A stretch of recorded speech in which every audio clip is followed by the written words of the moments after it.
নাটু পটলা, সঞ্জয় কুমার দাস। আপিসের ওই নাটু পটলার নেই কোনো হুঁশবোধ। লাগামহীন বাক্য ব্যয় তার, তবু হয় না কণ্ঠরোধ। দূষিত রক্তে ভরে গেছে তার শিরা উপশিরায়।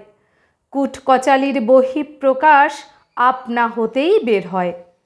রুচিহীন বচন শ্রবণে জ্বলে যায় সবাকার চিত্ত।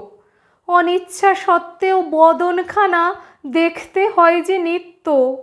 সাদা পোশাক পরিধানে নিজেরে ভাবে মহাশয়।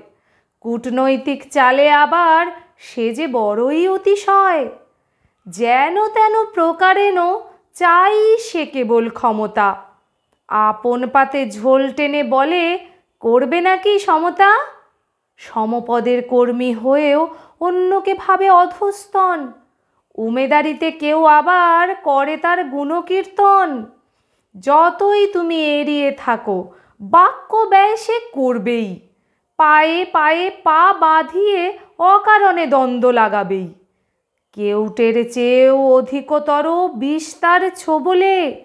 সুযোগ বুঝে পরাণ নেবে যদি পড়ো তার কবলে। মুখোশের আড়ালে দেখায় আবার নানা রকম খেলা। জব্দ হবে ঠিক একদিন, বুঝবে তখন ঠেলা। আপিসের ওই নাটু পটলার নেই কোনো হুঁশবোধ। লাগামহীন বাক্য ব্যয় হয় না কেন তার কণ্ঠরোধ। ধন্যবাদ।